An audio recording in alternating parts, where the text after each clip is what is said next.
Okay, cool. So we can go ahead and get started then. Buenas tardes. It, that was a poor attempt at a good afternoon from me. I do not speak Spanish, so this session will be in English. It's so great to be back in Santo Domingo speaking at another CodeCampSDQ. This year, though, I'm bringing something more personal and more vulnerable, which has me both incredibly excited and a little bit nervous. So we're talking about my journey from being impacted in a reduction in force to starting my own company, and that was quite a journey. So I'm Zach. I'm an Egyptian American from Phoenix, Arizona, where I live with my dog, Cooper Duper. You can see him in the picture there. I'm a self-taught software engineer, and that is kind of what fueled my career path into tech. And that's where I spent all of my professional career as a contributor and then an engineering leader. And these days, I am the founder and CEO of NonprofitsHQ, which is a company that builds AI-powered software, because everything is AI-powered these days, AI-powered software and financial products for nonprofit organizations. So in preparation for this talk, I asked friends and coworkers to send me pictures and captions of how they would introduce me to a conference audience. And this is what they sent. They said that I'm super hardworking, that you can always find me in the office, extending our products and helping our people grow. But I'm not always in the office. I also like to take time to travel the world and expand my professional network. Here you can see me networking with a random police officer in Cluj, Romania. And later that evening, hanging out, or more like forcing a random construction worker also in Cluj, Romania into an unwanted selfie. I believe they were building a crosswalk when we stumbled across them, but full disclosure, there were a few drinks that night, so the details are still a little fuzzy. But when I'm not focused on work, when I'm not doing professional things, I like to try and be athletic. So here you can see me doing various attempts at sports with a basketball at the half court at the house. Go sports. So today we're talking about the journey and the challenges that I faced in my path from being laid off, the first time I had ever been terminated from a job or caught in reduction in force, and all of the challenges and the change that I needed to embrace and the things that I needed to overcome along the way to starting my own company. So let's start from the beginning. In December 2022, I had heard about reduction talks between the executive leadership team and the strategy teams. Now, at this point, the tech industry is just going through massive amounts of reductions, right? Large waves of people in tech are being let go due to the economy, due to all of the different reasons. So we knew at some point a reduction was going to hit our company as well. It was inevitable. And when we started hearing about the talks that the executive teams and the strategy teams were having, we started kind of wondering, okay, so we know it's coming now, but what's the scope of this? How do we find out what's actually going to happen before we're supposed to know so we can kind of prepare ourselves? So at the beginning of that process, I started kind of digging around and, of course, in my true nature, sticking my nose into information that it doesn't belong in and trying to figure out what the impact was going to be for our company. Who was going to be reduced? Would any of the people reporting to me be impacted by this? Well, at the same time, I also had a little trouble walking down the stairs in my house, and I fell at the beginning of January. So it wasn't a cool fall, you know, like you see in the movies where you fall down 10 flights of stairs and you have just a little bit of a headache and you get up and go on. In reality, it was only about 8 stairs. They were carpeted. It wasn't an impressive fall at all. But what did happen was I was unable to move my legs, so from the hip down. What we eventually discovered was nerve damage that we basically had to give it time to heal. Spoiler alert, I did recover. So I've always been an incredibly independent person. I've always been very interested in figuring out ways to do what I want to do to accomplish my goals without a ton of additional help or support, which is not a great quality, but we'll talk about that in a minute. And so being my nature, I thought I was going to get up off the stairs and drive myself to an urgent care, which is like a faster, more affordable version of a hospital from this injury. Right, so that didn't work. So we called an ambulance and obviously was transferred to a trauma unit at a local hospital. So this kind of took precedence for me, right? So I had started digging into what the reduction may look like at the company, but then I was a little distracted with this. So in between tests at the hospital, diagnostic imaging, lab work every 6 hours, all of the craziness that was happening there, I started messaging people and putting bits of conversations together, bits of information to try and establish a timeline. We know a reduction is going to happen now. We just need to figure out how it's going to happen and when it's going to happen, and then figure out how we still keep the mental safety of our employees during this process. So in between all of that stuff, and the hospital that I was at was way over capacity at the time. So people that were admitted into the trauma unit basically went into a hallway with curtains that separated the beds. And that is loud. That is very loud, it's very bright. Sleeping is completely impossible. And I was there for roughly a week in that unit. But in between all of the crazy stuff that was going on, I started having these conversations and started using information I had to trade for new information that I didn't have yet to try and figure out what was actually going to happen.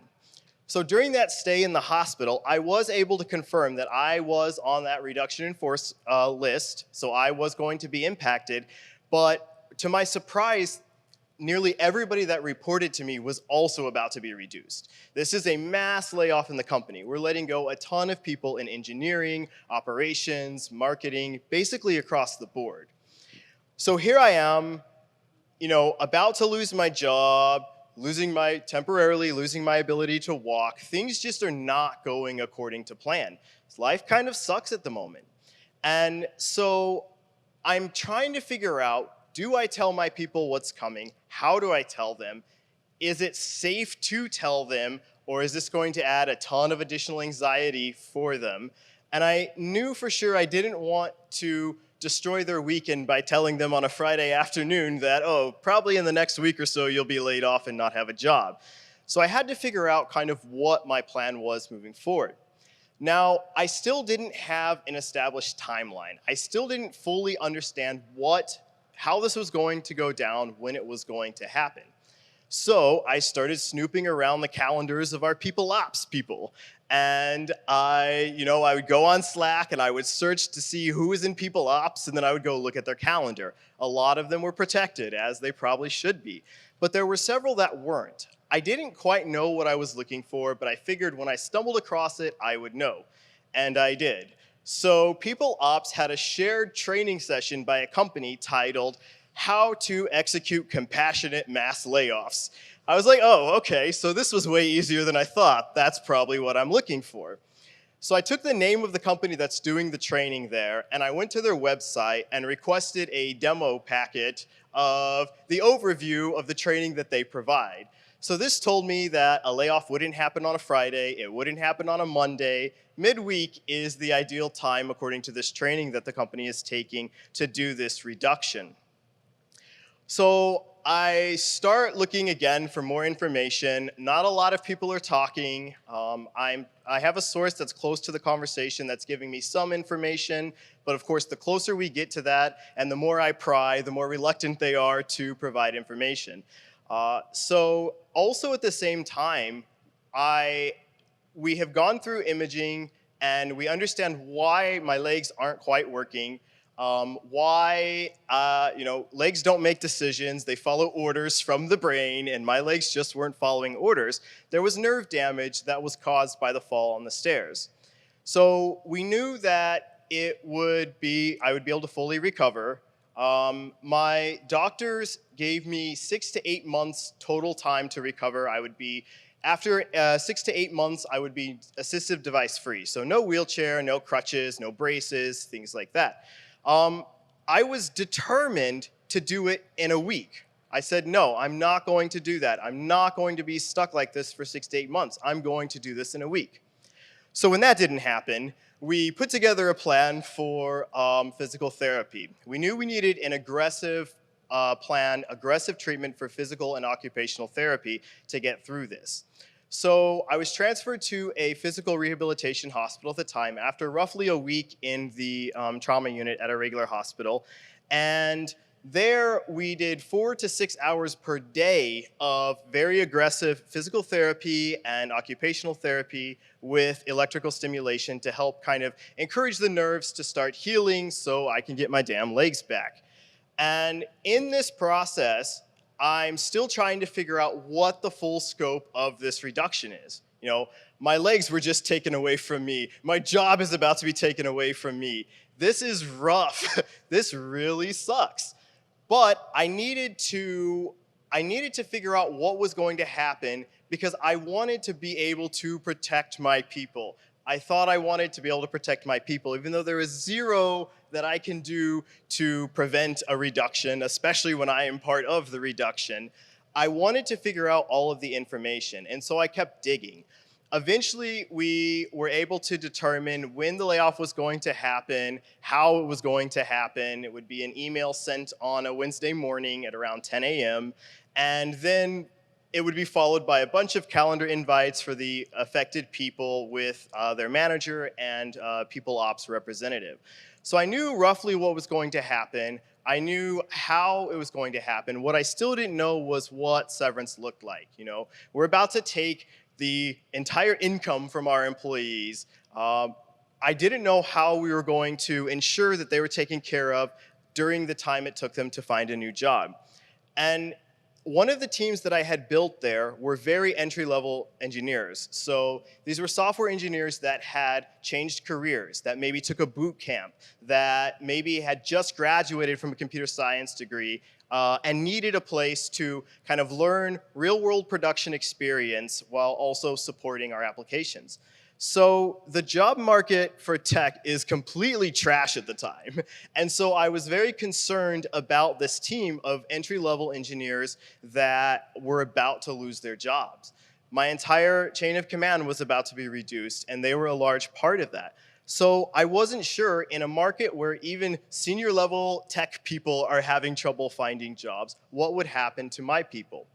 And so we know that I knew it was going to happen on a Wednesday. I knew that it would happen in the form of an email. Everything around my life at the time just kind of sucks. Everything is about to suck for the people that report to me. And I'm still conflicted because I really want to tell my people. I really want to tell my people what's coming so they're not blindsided, so they don't wake up one morning with an email that says, hey, guys, you don't have a job anymore. We don't have the ability to keep you on. But I also knew that as part of my responsibility in that role was, one, to protect information that I did have that the company may not want to share, but especially information that I was not allowed to have. I wasn't allowed to know any of this.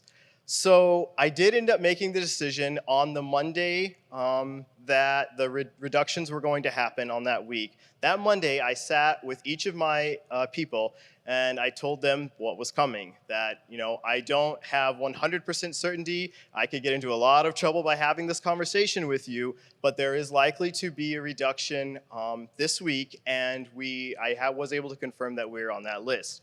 Now, this was a tough call to make because these conversations are very fluid. There are a lot of factors that go into a reduction, and the information that I'm giving my people could also just be, could be wrong. It could change between Monday and Wednesday. In this case, it didn't, but I wanted to ensure that they had at least some awareness, and I wanted to ensure that before all of our access was cut and we weren't able to communicate anymore, that we had connected on LinkedIn or wherever it is we needed to connect, and that they had my full support. Reference letters, letters of recommendations, whatever they needed, I would be there to support them. So that was my first focus. And then, of course, recovery was also a large part of this process as well. So on January 23rd, I was released from the physical rehabilitation hospital to continue physical therapy at home. I'm still stuck in a wheelchair. I still can't do basic things like go check the mail every 6 months or whenever I checked it, or walk the doggo every morning. And so I knew that I needed to kind of put this out of my mind for just a moment so I can transition back into living at home instead of living in a hospital. Now, this also sucked because I was going home in a wheelchair. I said at the beginning of this session that I was determined to heal in a week, right? Science didn't agree with me. My body didn't agree with me. So I wanted to at least leave the rehabilitation hospital, in hospitals for 3.5 weeks roughly. I wanted to at least leave on crutches or something, right? Not in a wheelchair. Unfortunately, that part of my plan also didn't go the way I wanted it to, and so I left in a wheelchair. A few days after, 2 days after, on Wednesday the 25th, the email came right on schedule at 10 a.m. that we are having a large reduction, that a large portion of the company, I think it was like 63% roughly, would be reduced this week, and it would happen today and tomorrow. Now that is a lot. That is a lot of people that just don't have a job. Now we are a startup, this company, we were a startup, a Series A startup, and so a reduction like this would save a ton of money, but there's a lot of people that now no longer have a job, that maybe aren't sure what happens next, and so that came. But the reality of the situation is, it sucks, but I don't have a job, right? That is the reality. I can't stay stuck on the fact that I was impacted in a reduction. We can't stay focused on the negative.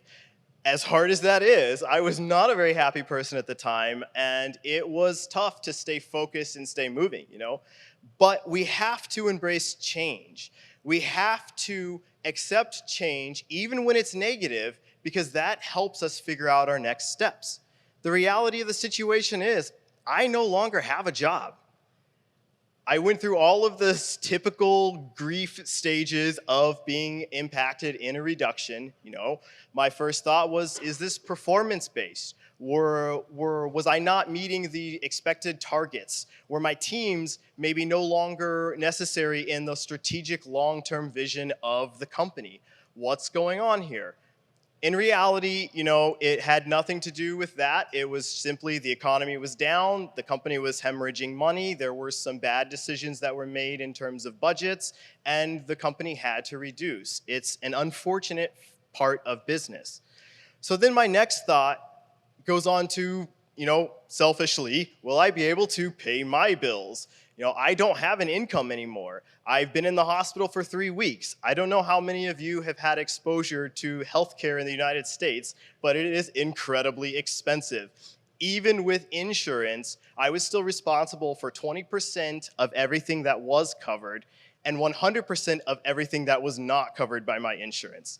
So I had a mountain of medical bills. I still had to pay mortgage. I still had to pay electricity. All of these other companies are going to want their money, and they don't care that I don't have a job anymore. They're providing a service and they want their dollars. So I wasn't sure what was going to happen. I wasn't sure what I was supposed to do. I had never been let go from a company. Every time I left a company, it was my decision. It was on my timeline. So I had a next step before I left. But this was different. I don't have that anymore. And then I'm thinking about my doggo, Cooper Duper. How do I take care of him? He has really bad seasonal allergies, so he gets allergy shots. He has to go to the vet. He goes to daycare to play with his doggo friends. All of these things that you kind of take for granted when your life is going to according to what you consider is your plan. It's all kind of like, crap, what do I do now? Will I be able to still maintain any type of lifestyle? Am I going to be homeless? So the company did provide a pretty decent severance package, and amazingly, they provided 3 months of medical coverage completely free after the reduction to everybody that was impacted, which was amazing for me because I still had physical therapy and occupational therapy that I had to complete at home. After the in-home therapy would be in-office therapy, which is all extremely expensive. So even 80% of that being covered is a blessing, and I just have to figure out the other 20%. But even through all of this change, this looks like a very negative change. I was not happy. For a minute, I was pissed. It was like everything we've done, all of the 14-hour workdays, all of the weekends we put in, and now they're just like, well, sorry, don't need you anymore. And that sucked. But what this did was let me think about what was next. I had worked in tech my entire professional career. And so I started thinking, do I actually want to stay in tech? Is this where I want to spend the rest of my career? Dedicated so much to this industry, was kind of broken and spit back out. That was my mentality at the time. When I was a kid, I wanted to be a doctor. I wanted to be a fireman. I wanted to be a police officer. All of these typical what I want to be when I grow up answers. Maybe this is the opportunity to kind of explore those. Maybe this is the opportunity to start thinking about what being a fireman would look like. By the way, you can't be in a wheelchair and be a firefighter. It doesn't really work. So I needed to think about what was next. I knew I had always wanted to start a company. Is this the opportunity to do that? Is this my chance to finally realize this vision, to finally build a company that operated the way I wanted it to, that built products that mattered to customers, that didn't just, at the time, reduce 70% of the company because they spent poorly, right? Is this actually my opportunity to do that? There's a lot of risk here. There's a lot of scary components to this type of thing. My entire livelihood, along with all of my people, is kind of gone. I don't have a lot of options in tech. I've led a very successful career in software engineering, but the tech market is rough. It's really hard to get a job at the time, and it still is. But before I could start thinking about what was next for me, before I could start thinking about if I actually want to build a company and how I would build that company, I had to overcome some personal challenges. I had to look at my current life, I had to look at my current situation and figure out how I get past this, how I get past being broken, how I get past being mentally drained with no income, not sure what's happening next. I was very broken. I was still in a wheelchair a couple months after I left the hospital. This sucked. Physically and emotionally, it was very painful. I have always been a super independent person, and now I am very codependent. I can't do anything without help at this point. Not only that, I don't have a job anymore. I don't have a career is the way it felt at the time. And so I had to figure out how to get past that, how to wrap my mind around the reality of the situation, how to embrace that change, even though it's negative, and figure out what would be next for me. Now, I went through lots of emotions. I was sad, I was frustrated, I was angry. I didn't want anything in my life that was happening at the time. It felt like my entire life was just crashing down around me. That is a really crappy feeling. That absolutely sucks. But it's not all bad. It sounds bad, and I feel like I've laid out that it's a terrible, horrible situation here, but it's not all bad. This type of adversity creates opportunity. It creates motivation to be determined in what you want to do. Life is almost never going to go according to plan. Did I anticipate that it would all just crash down like a ton of bricks on top of me? No.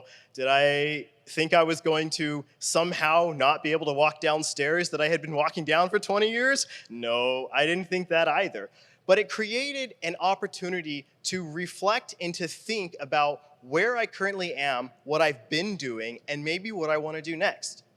So anybody that knows me knows I don't like to go slow. I like to go fast. I like to always be doing something. When we achieve the outcomes or the goals that we're looking for, I want to immediately move on to the next step.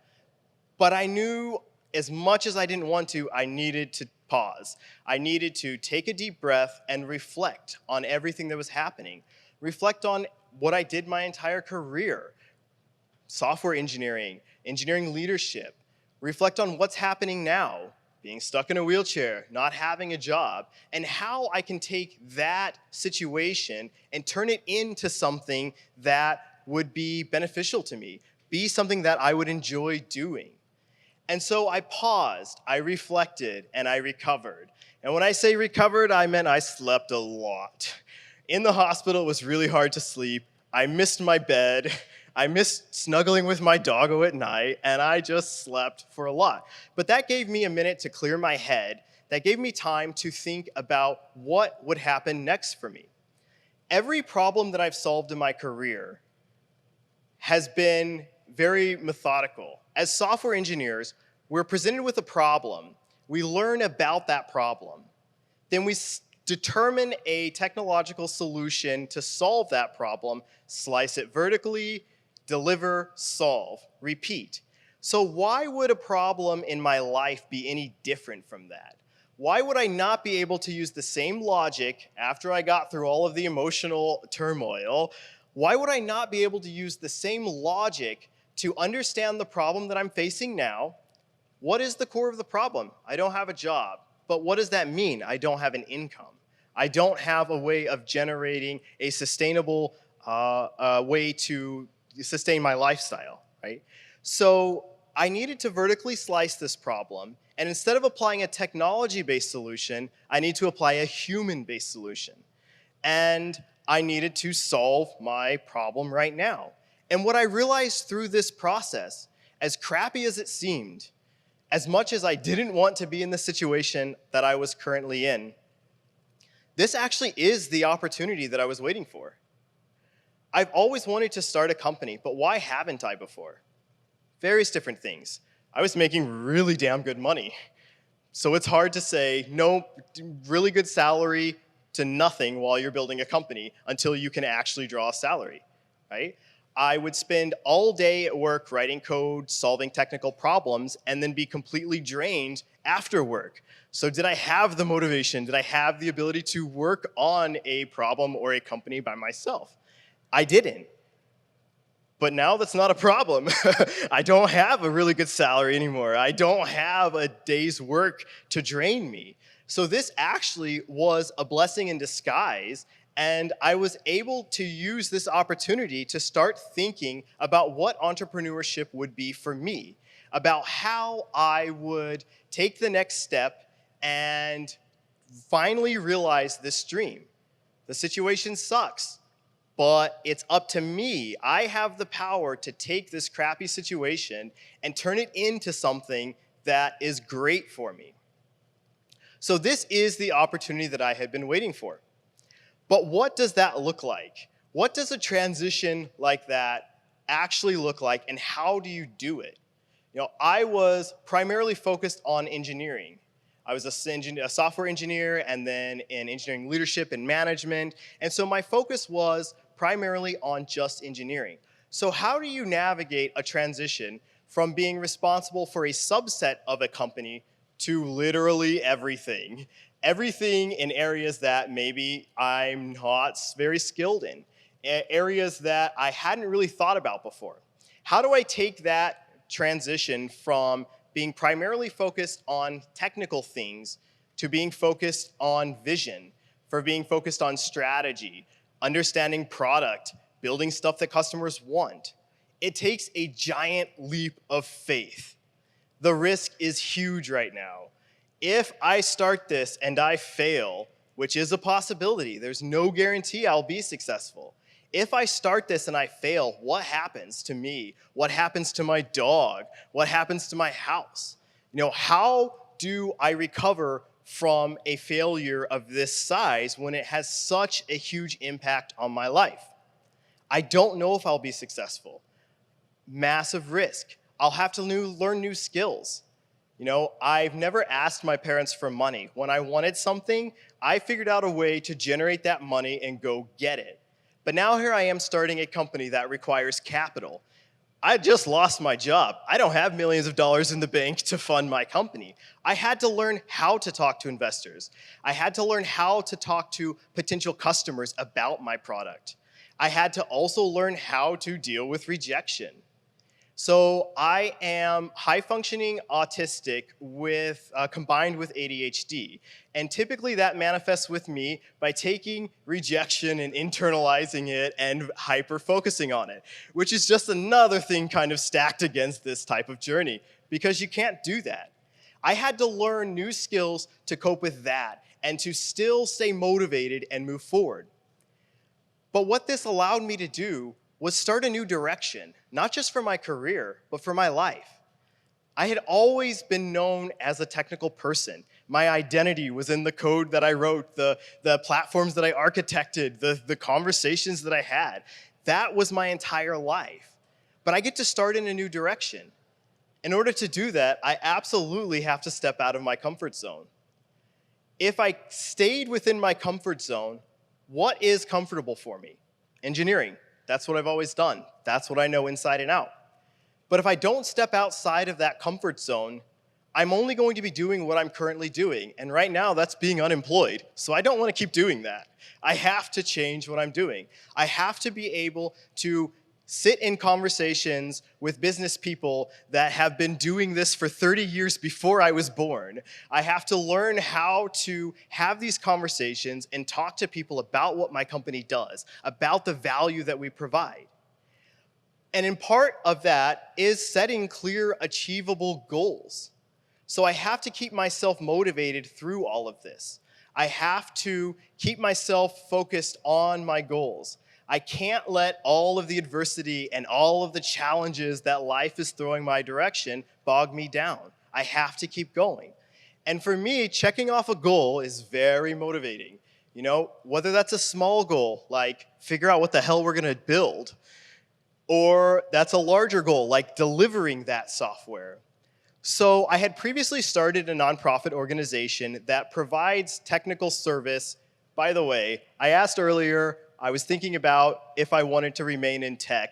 Literally everything I've ever done and probably will do in the future is tech related, so the answer to that question is yes. But I had previously started a nonprofit organization that provided technical services and software at no cost to eligible nonprofits operating in the United States. So this could be development services, this could be hosting, this could be DNS and network configuration, whatever that organization needed to accomplish their goals. During that process, I realized there's a massive gap in accessible technology for nonprofit organizations that maybe don't have, American Heart Association money, $100 million in revenue a year. Organizations starting out that don't have access to, amazing technology like artificial intelligence, software that will help them manage their operations, their day-to-day operations. So I knew that's what I wanted to build. I had already started building that for the Bytes Foundation. So I was like, if I'm going to take this jump, if I'm going to try this, why not do something that I know well? Why not make this product usable for everybody else in their organizations? And of course, at the time, I was like, give me a few weeks and we'll sell it to every organization in the country and we'll be making millions of dollars in annual recurring revenue. And, well, that's not quite realistic. And that falls back into that new skill set that I needed to learn. How do I define a market? How do I define functionality in an application that is useful to organizations that's not just mine? How do I do all of these things to structure a company beyond basic filings and the legalities of things that you can figure out? I had to figure out what that transition looked like. But part of that transition was also more of a transformation. And the lessons that I learned during that transformation were huge. Now, when I was preparing for this talk, the first version of this slide had like 30 lessons up here, because there are so many incredibly valuable lessons. There are so many things to be learned to take from this type of experience. But I also realized that nobody wants to listen to me stand up here and talk on and on about 30 lessons on one slide. So I was able to narrow it down. I had never been a CEO before. I didn't know how to chief executive officer. I had always built software. That's what I did. But I realized that there are transferable skills. There are skills that I learned, that I developed as a software engineer that transfer directly into this new role. Everything we do includes meticulous planning. Whether the plan works out or goes the way we want, not always the case, but it always included some type of meticulous planning before we execute on a problem and focus on our goals. And then we repeat. I always, through my entire career, had followed this kind of pattern. So this type of thing can also be applied to my new role as a CEO. Granted, I am a company of one at the time, right? So CEO of one is, is an interesting job because that's literally every position in the company that's critical. But this experience helped make me a stronger CEO and helped position me to be successful in this new venture. Now, you don't have to be a software engineer in order to start a company or in order to be an entrepreneur. It's not a required skill. You'll learn a lot of things that are beneficial that you can apply directly to that, but it's not a requirement. But that's kind of the thing in any type of career change, any type of life change. Your experience, your knowledge, what you've developed throughout the previous part of your life will almost always transfer something into what you want to do next. You don't have to start a company, and you don't have to change even roles. You can stay within your same department and apply skills that you previously learned. So I'm able to apply these things to my new role and thought that meant I knew what I was doing. I didn't quite know what I was doing at the beginning. It's very much a learning process. But what that taught me is resilience and adaptability is incredibly important. Setbacks become comebacks. Challenges become growth opportunities. Like I said, this situation sucked. I wasn't sure how I was going to climb out of this giant hole that it felt like my life had fallen in. I wasn't sure how I was going to take this situation and move forward. But what I did learn through this process, what I did learn through this experience, is that you have to keep going. You have to stay focused on what it is that you want to do, even when life feels like it's just completely full of adversity. When I first started this company, I thought if you didn't get into a Y Combinator, I thought if you didn't get into a Techstars, that it was a bad idea, right? These people build companies. That's what they do. They build billion-dollar unicorns. I couldn't have been further from I couldn't have been more wrong. It's actually Y Combinator has like a 2% acceptance rate into their accelerator. Techstars is along that number. So all of these rejections, whether it was an accelerator that said, okay, kind of cool idea, but not really for us, or an accelerator that just said, that's silly, you're not gonna make any money, go away. Or talking to potential customers that didn't see the value in the platform we were building. All of these rejections that I historically have internalized and hyper-focused on, I was able to adapt, and I knew that I had to adapt to be successful, to learn how to talk to people, to learn how to talk about the product, to stay focused on what it is that I'm trying to accomplish. Resilience, adaptability, and grit help you grow. This situation was actually an amazing growth opportunity. It let me do what I wanted to do. It was very unexpected. It sucked, but it let me do what I wanted to do, and I have grown so much in this process. When I first started this, I didn't know, back to market sizing, I didn't know what the TAM, SAM, and SOM were. These magical numbers that tell investors how much money you could possibly make in your market. I was like, I'm gonna make all the money, obviously. I'm not gonna do this and not make it. And so I learned how to have those conversations, how to understand those numbers. But a large part of that was also a transformation for me personally. I got to rediscover myself. I kind of had a brand new identity, which was incredibly exciting. I was previously focused just on technical things, on one area. My identity was tech. But I got to rebrand myself and think more along the lines of a CEO, of a visionary for a company. I don't build software, I build a company now. Through that, I got a new purpose that ignited passion in me. I have always been interested in nonprofit organizations and groups that do social good. And now I have an opportunity to build stuff to help further those missions. I have an opportunity to do something that excites me. When that alarm goes off at 5 o'clock in the morning, I don't snooze it anymore. I get up. Granted, some days still suck, but I'm excited about everything that I get to do. I have a new purpose. I got personal fulfillment out of this. I've worked in probably every buzzword industry you can think of: fintech, health tech, ed tech. And what I noticed through these companies, large and small, at least the ones that I worked for, customers were dollar signs. People were expendable resources. That's not what I want to do anymore. I don't want to take part in that. I don't want to continue that idea of software engineers or any employee in a company being expendable. I don't want to do that. I want to make a positive impact. I want to use my skill set for good, and I have that opportunity. I'm working towards goals that I believe in now. You know, we are helping feed low-income families in Little Rock, Arkansas. Our software helps rescue dogs that would be abandoned or euthanized. We are supporting missions of good all across the country now, and it's because I got fired from my job. That is a hell of a transition, and that is so exciting. Through the tears, through the sweat, through the exhaustion, the frustration, the urge to want to give up because this is worse than working for another company. And at first it was rough. You know, you see these stories where you have an idea for a software and next week you're fully funded and you've got customers all over the country. Not every company is a unicorn. Most companies are not.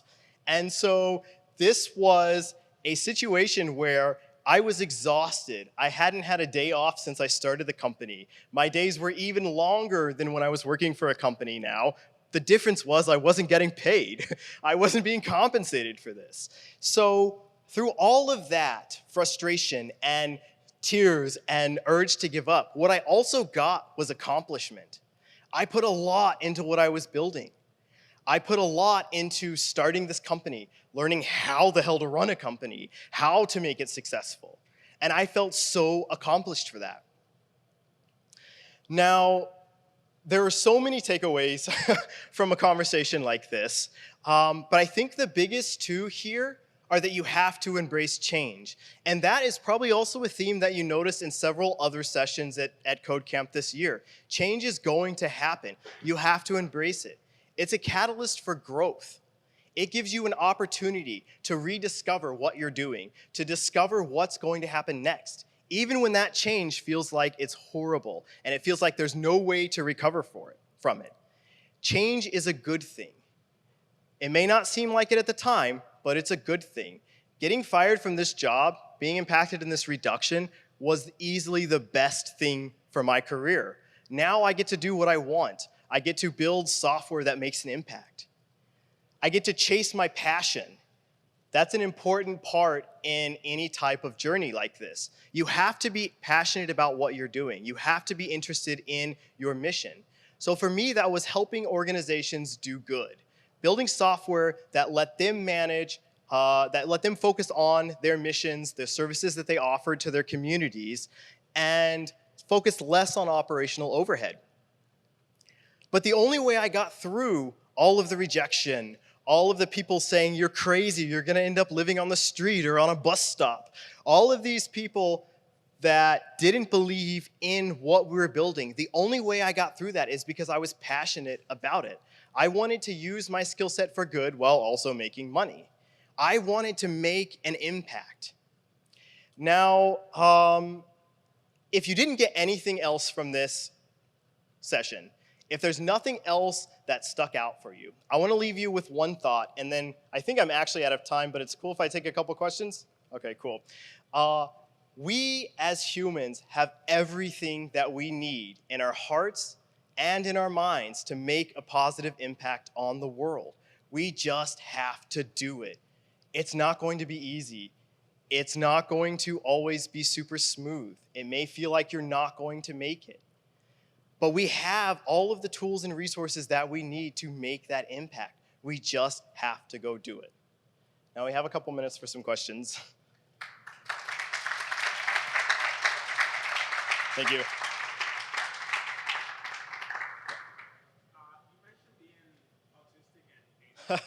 Does it ever feel frustrating? Almost every day. It is not, it's something that if you focus on the areas of autism or ADHD that impede you, it's really hard to get through that. If you frame that by focusing on the strengths, things that make sense to me, I'm hyper-focused on. So I don't want to be hyper-focused on all of the rejection, but I do want to be hyper-focused on the product, on the vision of the company. So those types of things in neurodivergency has strengths and attributes that will let you do whatever you want. You just have to frame it and keep yourself in check. Now for me, that was a combination of reflecting daily on things that happened, things that I did, maybe things that I would want to change, and I had the support of friends and family. So every time I would start to get, focused on the wrong thing or focused on something that's not working, they were there to be like, hey, you gotta keep going forward. They supported this vision as well. They thought it was a good idea, but more importantly, they knew that I was interested in doing this and they wanted to help me be successful in that. So it's gonna be different for every person, but for me, it was also a combination of talking with my psychiatrist and taking the ADHD medicine, so I'm not doing a billion different things at once and getting nothing done and things like that. But so for me, it was a matter of just ensuring that what I was doing made sense for the period, for the moment, right? And then when I kind of fell off track, people were there to help guide me. Yeah. Okay. Yeah. That's actually so. The question is, how did I go from running a nonprofit organization to running an organization where we are focused on profit, on revenue? Okay. Cool. Yeah. So, I mean, not having an income was a big part of that. I needed to figure out a way to use the skill set that I had. This was an industry that I knew. I haven't completely stepped away from the Bytes Foundation. I'm not involved in the day-to-day operations of that organization anymore because I needed to focus on NonprofitsHQ, but I do still sit on the board. Grasping or wrapping my mind around the maybe moral implications of going from an NPO or an organization that does good, doesn't turn a profit, to an organization that has to turn a profit to survive. There was a little bit of a challenge there at first. Was I committing treason on the nonprofit world? Was I going against what I thought I believed in? And the way I kind of handled that, or the way I got past that, is you don't have to be a cutthroat business that runs over everything and everybody to get those dollars. Yes, revenue is important, but you can build things that make a positive impact, that solve problems for your customers, and you can still generate some dollars for that. I needed a salary. I wasn't able to draw a salary from the Bytes Foundation. So also the threat of being homeless was a good... Okay, are there any more questions? If not, I think we definitely went over, but thank you so much for hanging out with me for these 40 minutes. Definitely connect with me on LinkedIn, whether you're in the nonprofit space or not. Let's expand our networks. Let's help each other grow. Let's work together. Thank you.